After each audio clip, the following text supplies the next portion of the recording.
இன்னைக்கு சிம்பிளா ஈஸியா பண்ற ஒரு ஃபிஷ் ரெசிபி பண்ண போறேன். ரொம்பவே டேஸ்டியா இருக்கும். இந்த சுவையான சுறா புட்டு எப்படி செய்யறதுன்னு இந்த வீடியோல பார்க்கலாம்.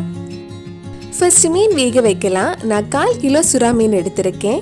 இதுல தேவையான அளவு உப்பு, 1/2 டீஸ்பூன் மஞ்சள் பொடி, கொஞ்சமா தண்ணி ஊற்றி மீனை வேக வைக்கலாம்.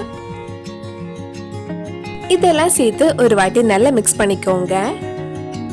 இதுக்கு முன்னாடி நம்ம சேனல்ல பண்ண ஃபிஷ் ரெசிபி குக்கு கோமாளியோட ரெசிபிஸ் எல்லாம் உங்களுக்கு பார்க்கணும்னா அதோட லிங்க் கீழே டிஸ்கிரிப்ஷன்ல இருக்கு. அந்த ரெசிபிஸும் போய் பாருங்க. இப்ப மீன் நல்லா வெந்துடுச்சு. இனி இது ஆஃப் பண்ணிட்டு கொஞ்ச நேரம் ஆற வச்சிடலாம். மீன் கொஞ்ச நேரம் ஆறட்டும். அதுக்குள்ள நம்ம கொஞ்சம் பெரிய வெங்காயம் வதக்கலாம். அதுக்கு ஒரு கடாயில கொஞ்சம் எண்ணெய் சூடு பண்ண வச்சிருக்கேன். எண்ணெய் சூடானதும் அதுல 1/2 டீஸ்பூன் சோம்பு போட்டு சின்னதா கட் பண்ண ஒரு பெரிய வெங்காயம் சேர்த்து வதக்க போறேன்.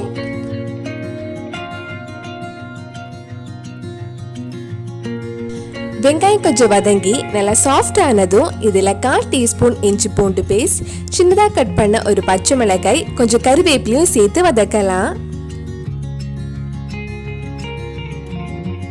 வெங்காயம் நல்லா வதங்கட்டும். அதுக்குள்ள நம்ம ஆற வச்சிருந்த மீன் சின்ன சின்ன பீஸா உதிரியா எடுக்கலாம்.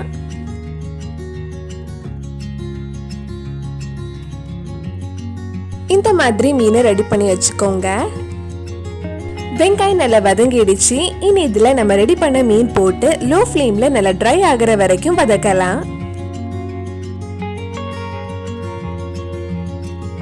இது ஒரு 2 நிமிஷம் வதக்கினதுக்கு அப்புறம் இதுல 1/4 டீஸ்பூன் மஞ்சள் பொடி, கொஞ்சமா உப்பு, 1 டீஸ்பூன் நல்ல மிளகு பொடி போட்டு மீன் கொஞ்சம் உதிரி ஆகுற வரைக்கும் லோ ஃப்ளேம்ல வதக்கலாம்.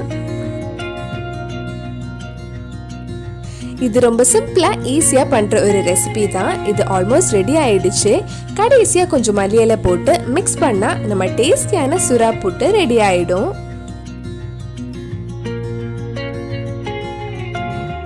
சுவையான சுறா புட்டு ரெடி ஆயிடுச்சு. கண்டிப்பா நீங்களும் இந்த ரெசிபி உங்க வீட்ல செஞ்சு பாருங்க. பிடிச்சிருந்தா இந்த வீடியோவை லைக் பண்ணுங்க, உங்க ஃப்ரெண்ட்ஸ் அண்ட் ஃபேமிலிக்கு ஷேர் பண்ணுங்க. வேற நல்லா குக்கு கோமாளி ரெசிபி நம்ம சேனல்ல ட்ரை பண்ணலான்னு காமெண்ட் பாக்ஸ்ல சொல்லுங்க.